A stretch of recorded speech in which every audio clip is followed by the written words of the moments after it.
Summer is just wrapping up. Early September, I have quite a bit of eggplant on there. Some of you call it, well, I know it as baigan growing up, melon, eggplant, whatever else you call it, I'm not sure.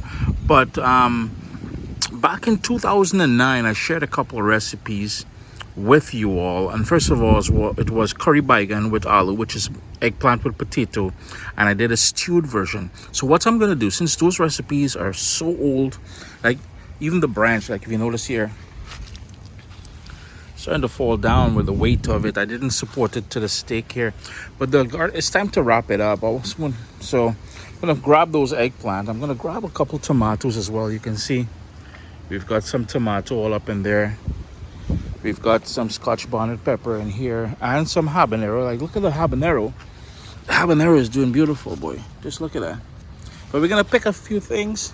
We're gonna go inside. There's the tomato I was talking about. And we're gonna do two recipes back to back. A curry version. And for those of you who don't appreciate the curry, we're gonna do a stewed version. Both of them are gonna be vegan, ITEL, vegetarian. Everybody being happy. Just look how nice the scallions are, nah? Looking good, boy. Oh, and of course, over here, we've got some beautiful pimento peppers. Hey, if you understand, you understand. A reminder of the little harvest. We've got the habanero, the tomato, got a couple of tomatoes in there. The pimento peppers, and of course the eggplant or baigan. So time to go inside and rock a little 2-on-2, man. Got my frying pan here. You can use a saucepan, whatever pot, whatever you want to use, as long as it can fit in there. It's totally up to you. The first one we're gonna do is the sort of stewed version where there's no curry involved. The second version that we're gonna do, and that's gonna come in a later day, it's gonna be that curry version that, a little curry baigan and aloo everybody love, but we're gonna keep both of them vegan. And saying that, let's start off. We in the pot here, in the pan, in the frying pan. A tablespoon and a half of olive oil on a medium flame. I'm going in with half of an onion, sliced medium onion that is. I have about 6 cloves of garlic just smashed, and I'm going to give that some black pepper. I just want to sweat that down. So what's going to happen is I'm going to turn my heat down to medium low because I don't want to burn the garlic, but we want to get that flavor into the oil as we start. And there's so many things we start off like this, so it may look common. And again, back in 2009 I originally shared this recipe, so if you're seeing it and you're like, boy, Chris running out of ideas, it's not a matter of running out of ideas, it's just updating it with better pictures, with better images, as well as the video that you're watching now. Over time, it's 4K now. Back then was barely 720p. Man, we're lucky if we had that back then. But anyhow, we're gonna give this about 3 or 4 minutes on that medium-low heat, and then we're gonna start building more flavors. It's been a couple minutes, so what we're gonna do at this point now is add the pimento pepper. And the pimento pepper, if you recall from the video from outside, this is what they look like. Beautiful flavor and scent of a Scotch bonnet pepper without the heat. Now mind you, there was no heat. It's called flavor pepper or pimento pepper or seasoning pepper.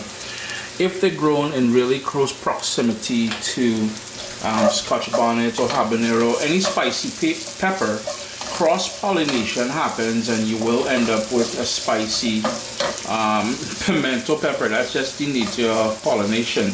And speaking about spicy, I have here 3/4 of a habanero pepper. I didn't include any of the seeds because I don't want to risk it getting too spicy, but you're still going to get quite a bit of spice from there. Most of the heat is going to be where the seeds are and the white membrane surrounding the seeds here. So we're just going to leave that aside, but that's going to go into the dish. Just going to hit it another quick stir. And we just need this to soften up for about another 30 seconds for those peppers to release their flavors. And of course, there's going to be some heat from it. As that happens, I have some grated ginger and some Caribbean green seasoning. And Caribbean green seasoning, if you're new to Caribbean cooking, is a sort of a blend or a puree of all the herbs we like using in our dishes. And you know, most people, the base is water. In my case, it's olive oil, and you keep a big container in the fridge. You know, the Spanish-speaking Caribbean got theirs, and this French-speaking Caribbean got theirs. So like if you go to Haiti, you will find a piece, and they add sweet pepper and all that stuff in there. In mine, it's all the herbs I like using. So you will find thyme in there, Spanish thyme, you know, French thyme and Spanish thyme, some shadow benny, which is also called Q-lang. So I also add a bit of cilantro in there as well too, parsley, a ton of garlic. I know I said herbs, but I also like adding a ton of garlic in there, and those seasoning peppers. I also scallions and shallots and you know, whatever sort of herbs you like using, you will add it in there. You blend it, you put it in a container in the fridge, or you put it in the freezer in ice cubes, and whenever you're cooking, you pop it in there. Ton of flavor. Recipe at CaribbeanPot.com as always. Kitchen is smelling lovely, I must admit. That garlic, the onion, the ginger, the Caribbean green seasoning, all those things. Yo, that pimento pepper, proper things, boy. So what we're gonna do now is turn up the heat to medium, and we're gonna go in with the aloo, which is really potato. And I have 4 medium potato, which has been peeled, washed, and sliced, maybe about half of a centimeter or so. You can see it here. So we've got that potato in there, and the reason why I like adding the potato first is because it takes longer to cook. And what I want to do is, since the potato is a bit more tough, I want to coat it with that flavored oil that we have on the bottom there, just to bring in, making sure everything nice and deep and rich with flavor. As we wait for that to happen in the pot there, what I want to mention now is I have the eggplant all peeled. Well, what I should say is half of it peeled, so you can leave the skin on. That skin brings some smokiness, some sweetness to the dish. You can go all the entire thing with the skin on, but what I did, half of it I have peeled, so you can see the ones that's been peeled. And the reason why you see the discoloration there is because of oxidation with the air. But the point is, some of it has skin and some of it doesn't. I did raise my heat, I don't know if I mentioned it to you all, to medium, because I want to sort of bring up the temperature here since we added the potato, which would have dropped the temperature. We're gonna keep in mind that we are adding eggplant in there, so it may seem like a lot of salt, but I'm going in with salt at this point, which is about half of a tablespoon or so. You can cut back on the amount of salt you add, it's totally up to you. We can now add the peeled and cubed up eggplant to the pot, along with 2 cups of water. We're gonna bring that up to a boil. You know, it looks like a lot in the pot there, but that's going to cook down. The reason for the water, because the eggplant will spring up a lot of its own natural juices. The reason for the water is because of the potato or the aloo that we started with on the bottom. We need that moisture in there to cook things down.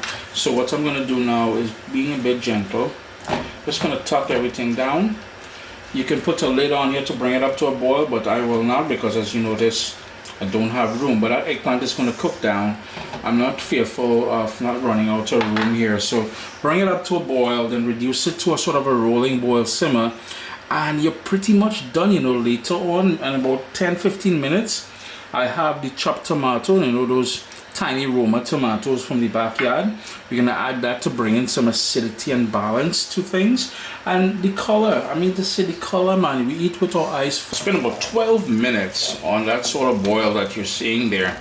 And remember, I told you all it was going to collapse, it was going to go down, it's going to wilt down. So you notice what's happening here. There's still quite a bit of liquid in there. Potato is starting to fall apart, so things are exactly where we need it to be. The whole idea here now is to kind of cook it out, you know. And every time I do a dish like this, similar to this, I always have to explain to people that it will not look pretty. There's nothing beautiful about this, yeah. But beauty doesn't necessarily mean substance and taste and, yo man, comfort food kind of thing. It doesn't align. While yeah, sometimes when you see something looking good, we spoke about eating with your eyes first. Listen, I want to avoid the stupid, ridiculous hate comments that people tend to forget that this is someone's culture. This is a people's culture. You know, going back to since they say Columbus came, but we've been here before Columbus came. You know what I mean? Not me personally, not my family personally, because we didn't come here by choice. If you understand, you understand. But there's been people on the islands cooking and everything else for hundreds of years. When someone's culture, you know, not because you can say something, and I've said this in the past, not because you have the ability to speak, it doesn't mean to say it needs to be said. You know what I mean? It's not pretty, we know that. But you have a little sada roti, a little fry bake, bread. Yeah, maybe you can't make roti. Maybe it's bread you're licking this thing down with. But I'm telling you, boy, you see these things here that don't look pretty for the most part, it just tastes, you know, beyond expectations.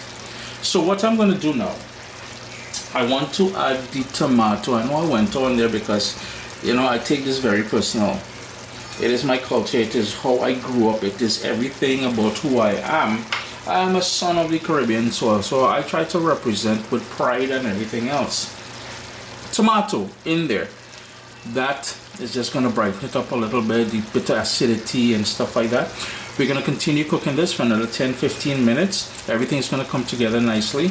I notice the edges over here, and that is the beauty about using a lid, because once you put that lid on there, it's going to start a steam cook and all that, but I don't want to add any more moisture with that steam. Continue cooking this, and then we're going to taste it for salt at the end, adjust it if we need to, and have your sada roti, your bus up shot, your if you want to serve this with rice. Like I said, it's totally up to you. Dumpling, I don't know, I've never had it with dumpling. Sup soldiers, listen, if you enjoy this recipe, I'd really appreciate it if you hit subscribe and click that bell notification thing. If you've made the recipe, take a picture and send it to me. Email address down here. I mean, trying to tell people the email address, them butts will take the address and do all kind of thing with it. And tag me on Instagram at Caribbean Pod. I really appreciate you guys, and thanks for being in my kitchen with me today. Irie? 10 minutes later, I notice all the liquid has gone. The sweet, and you know, by burning off all that liquid, you're gonna get the true sweetness from the, and you notice it's collapsed and everything else. I mentioned it's not going to be pretty, but by burning off all that liquid, you're going to get that natural sweetness from the baigan or eggplant that we use. So vegans, vegetarians, I hold back on the salt if salt is not your thing. At this point, you would taste it for salt. If you really want to brighten it up just a little bit more, you can chop up some parsley and toss it in there. Chris here, CaribbeanPod.com, Baigan Aloo, stewed Baigan Aloo, eggplant or melangin with, you know, some of you call it aubergine, with potato. I hope you guys get an opportunity to give this one. It's not the prettiest dish in the world, but what I'm telling you, sada roti. To be honest with you, I prefer fry roti. Some of you, it's very similar to fry bake, but that is a discussion for another time. And a side of mango kuchala. And I'm telling you, anyhow, I go in and I have some frozen bus up shut down in the freezer downstairs there. I go in and bless my belly with this. Irie?